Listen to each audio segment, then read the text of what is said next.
In today's video, I'm going to show you exactly how myself and my team audits and breaks down any e-commerce brand website to improve the average order value and improve the conversion rate and the overall customer experience for your brand. This is one of our clients in the last 7 days, 3.42% conversion rate with over $600,000 in sales in the last 30 days, guys. This brand has done over 3.3 million with a 3.48% conversion rate. And this is just one of the dozens of brands that we work with. So we know what we're talking about. Before we go ahead and dive on in, guys, if you could drop a like, it would really help with the YouTube algorithm. Make sure that these videos get pushed to the right people. And as always, if you're interested in working with our team, links in the description. But guys, today, as I said, we're going to be reviewing our ultimate Shopify conversion rate checklist. This is going to be how we basically go through and audit each area of any brand that we're working with on a little bit more of a surface level way, but nonetheless, this is going to be a very, very important document and basically checklist you can go through for any e-commerce brand to review the homepage,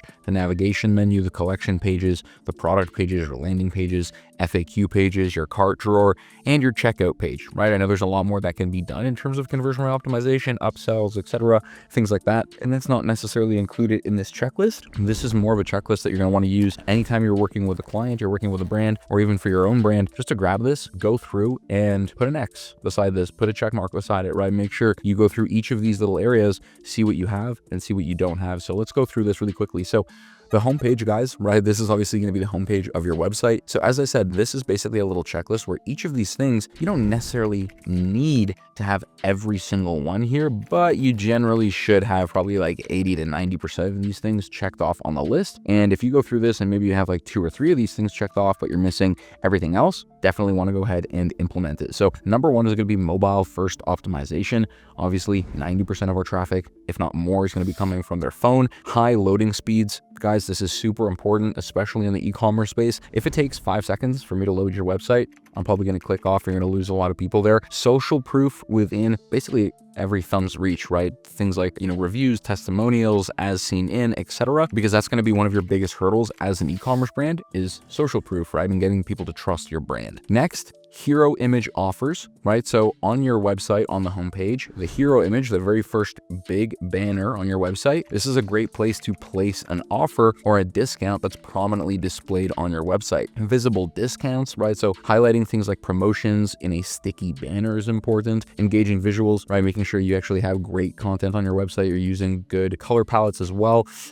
Making sure you've added a heat map and analytics tool, and you've added your value propositions and benefits, right? You can use the hero section to clearly communicate the benefits of your product. So moving to the navigation menu, guys, this is basically like a little menu drop down on your website. You'd be surprised how many brands that we work with that don't immediately just have a navigation menu. When you do have one, you want to make sure you have quick access to things like your new arrivals, best sellers, right? Make it easy for people to navigate for what they're looking for. Utilize mega menus, right? So a lot of basically like subsections if you have a lot of products within your brand. Visual cues for sale items. So again, in your menu, maybe you have like a best sellers, a new arrivals, and then maybe you have like a little sale tab with like a little star beside it, something cool to actually give that visual cue. Consistency in the navigation of your design. So if you're going from, maybe looking at accessories to looking at, different options within your website, you want to make sure that branding is consistent.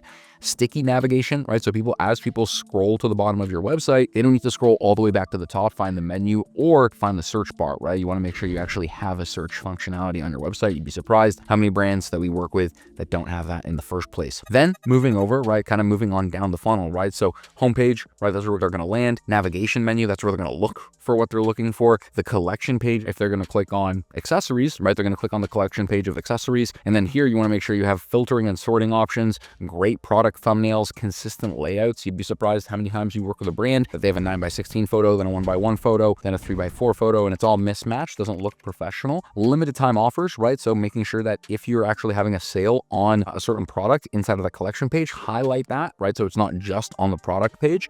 Badge icons, similar to kind of as I mentioned in the navigation menu, you want to utilize just like change the product image and literally just go into Canva, add a little circle and just say, hey, bestseller or a new arrival or item on sale, and actually use that in the product image. It's a really good little hack. Star review badges underneath the product, super important. And then the ability to showcase customer testimonials all within the collection page is very, very important as well. Now, moving on down the funnel, when they're actually, looking on the collection page, then they're moving on over to the product page, right? They're clicking, hey, I want to look at these pair of shoes. You want to make sure you have detailed product descriptions, multiple high quality images, right? Don't just have one or two images. People need to see exactly what the product looks like from every single angle, and they want to see what the product looks like on a model, as an example, or in use. Comparison charts, right? This allows customers to easily compare your product versus competitors. Videos and user-generated content, right? To build that social proof. Risk reversal, so being like, hey, you can try this out for 30 days, money back guarantee, etc. These sort of things are really going to reduce the abandoned cart rate. Social proof, right? Making sure you can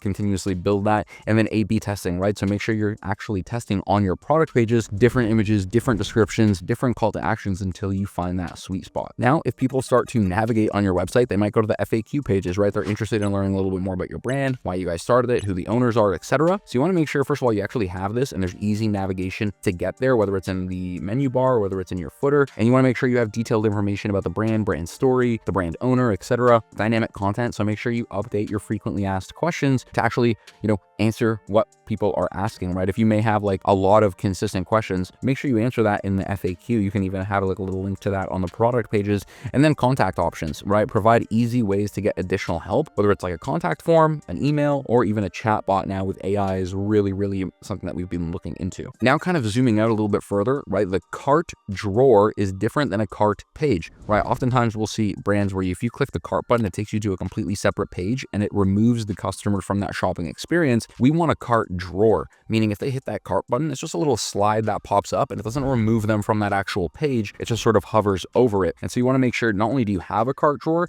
but when you do, you have a streamlined design, right? Very simple. You want to keep it very direct. Use social proof and upsells within the cart drawer. There's a lot of real estate here. Prominent checkout button, easy discount application, risk reversal information, free shipping threshold. So just a little bar at the top of the cart drawer to be like, hey, you're $25 away from free shipping, get another product, whatever the case may be, or maybe even a free gift, as well as estimated shipping time and costs in that real estate of that cart drawer. When this pulls out on the website, if someone's added a product to cart, it's only taking up a very small section of that cart drawer. Below that, you can have testimonials, you can have upsells, you can have all this different information to get people to reach checkout and convert. And now, right, that they're in the cart drawer, they're clicking that, hey, I want to go buy. This is taking them to the checkout page. And so on your checkout page, you want to make sure you have risk reversals, right? So super important, a clear return policy, time-sensitive offers to be like, hey, if you buy X, Y, and Z, add this product within the next 5 minutes, you get 10% off. Have testimonials and reviews here, right? This is where people are going to make their purchasing decision. And then simply multiple payment options, right? Credit card, PayPal, Venmo, whatever, or not Venmo, but Klarna, whatever the case may be. So very simply, guys, when you're coming in and auditing a website, if you just use this checklist, I believe there's like 44 points on this checklist.